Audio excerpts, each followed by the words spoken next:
Hey y'all, it's Kasim with Solutions 8, and in this video I'm going to show you how to use negative keywords to improve the performance of your Google Ads campaign. Now I'm going to assume that you already know the basics of keyword targeting inside of Google Ads. If you don't, that might be a really good video to start with. The quick and dirty there is, with Google Ads search, what you're doing is you're telling Google what keywords you want your advertisement to show up for. So if you're a dentist in San Antonio, Texas, you might bid on the search term dentist San Antonio, and you know that search phrase is going to trigger your ad. So if somebody searches for that and Google thinks you're relevant, you're going to come up. The problem you run into is Google gets very expansive with its reach. So that's especially true if you're using broad match or broad match modified match types. But it's still true regardless of the way that you're profiling your keywords, because Google has been very aggressive and tends to think that it knows a little bit better than we do. So, let's say that you're going after dentist San Antonio and you're going exact match. Google still brings in search terms that are analogous to what it is that you're bidding for. Now, more often than not, that actually works out in your favor. So the fact that exact match doesn't necessarily mean exact match can get really frustrating. But what I've seen, generally speaking, is Google's done a really good job of identifying where intent is and helping to connect the dots between what it is that you're bidding on and the fact that somebody didn't search for that exact phrase, but they're close enough for Google to want to give that to you. And if you monitor your search terms at all, you've probably seen this yourself. So I think Google's expansive reach more often than not works out in our favor. So if I want to bid on dentist San Antonio and somebody searches for best dentist in San Antonio or top dentist in San Antonio or San Antonio dentists and reverses the orders, we want to show up for those search terms, generally speaking. However, because Google is still just a computer, and that's becoming less and less true every day, it will make mistakes. So, one of the search terms you might find yourself paying for if you're a dentist is if somebody says, dentist San Antonio jobs. And now it's, maybe this is a dental hygienist or assistant or, new dentist just moving to town and they're looking for a position somewhere. And you just paid for that click. And those clicks can actually get really, really expensive. Jobs is one example of hundreds. And I'm actually going to share with you a really cool list I found of negative keywords that you can add to your campaign. But what you want to do is you want to add, the same way you've added keywords that you want to show up for, you want to add negative keywords that you don't want to show up for. And what's really cool about those negative keywords is that helps protect you from Google when they are, reaching with both hands. You can say, hey, if somebody says jobs, hire, scam, reviews, those actually reviews might be one you want to keep, but it's up to what it is that you want to show up for. If somebody's searching for this particular phrase, I don't want my campaign to trigger at all. I just don't want to show up for that because it's not relevant to me.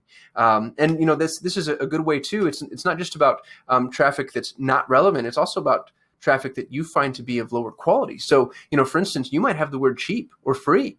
If somebody's searching for cheap Google Ads management, I don't want that click. If you talk to 10 Google Ads managers today, I'm more expensive than 6 of them. Now, there's a reason why, and I can explain that too if you and I were able to get on a call together. But if somebody right out of the gate is like, oh, I just want the cheapest, I've got cheap in my negative keyword profile. So there are ways that you can use negative keywords to not just push away people that are completely irrelevant, but to also help kind of sculpt your campaign just to make it more effective.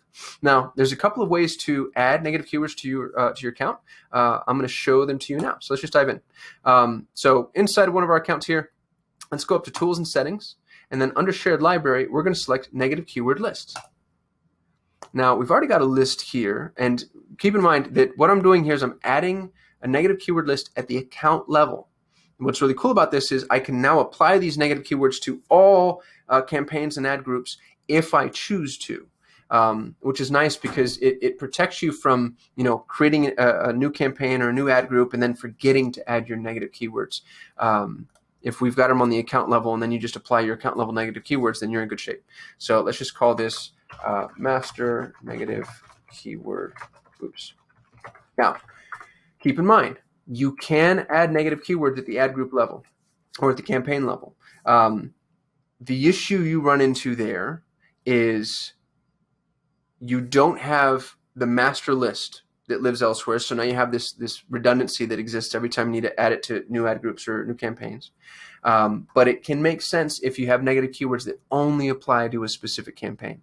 So, one example might be, let's say you have multiple locations and you're using geographic terms in order to push search terms from one location to another. So, I might have my north side location and my south side location, and which means that my south side location, north is a negative keyword. North side location, south is a negative keyword. That way, if anybody searches for north, then we're constantly pushing them to the south and vice versa. And that's a little bit more of an advanced practice that it refers to keyword sculpting, which I'm sure we have a video on. But just know that you can add negative keywords on smaller, sub levels. I like adding your primary negative keywords on the account level just because it makes it so much easier. Now, your negative keywords are added as broad match types. And if you don't know what that means, let's say, if somebody's searching for cheap or somebody's searching for free, this would be phrase match. And phrase and exact match, here's exact match, are what's used in your Google keyword builder in order to tell Google how it is you want to bid on search terms. With negative keywords, these aren't going to apply. You want to add your negative keywords just as broad match types. And the reason that's important and really relevant here is because it also means you have to be real sure that you don't want this negative keyword, because you're basically saying, hey, anybody says cheap for any reason, then I don't want this. I don't want that search. So here's a cool site that I found from a company called Paid Insights. I have no affiliation with them, but he's got 400 negative keywords that you might want to consider adding to your campaign. So I'm just going to copy the first handful here and paste them into my negative keyword profile. Now, I've already made a mistake in so doing. Here's what's really interesting is I'm not too careful. If you don't review these search terms, I have hire here. And this particular campaign is for a Google Ads agency. So what if somebody searches for hire a Google Ads agency?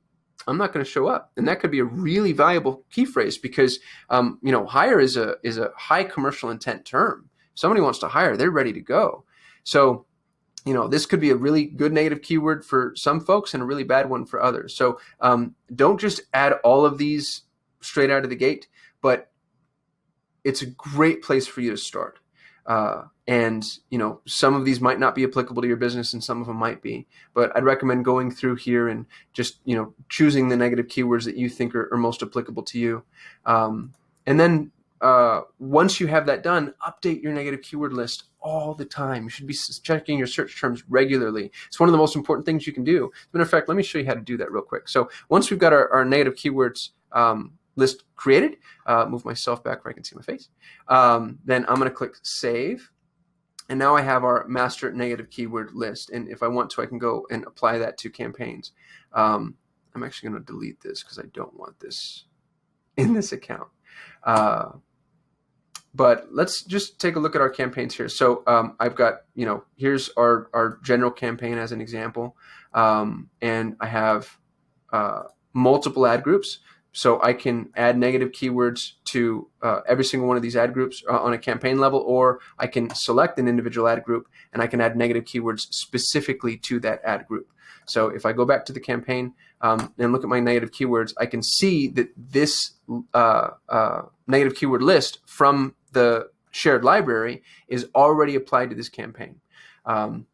However, what I'd strongly recommend doing, and do this on a regular basis, we do this every 3 days at an absolute minimum at our agency, is check your search terms.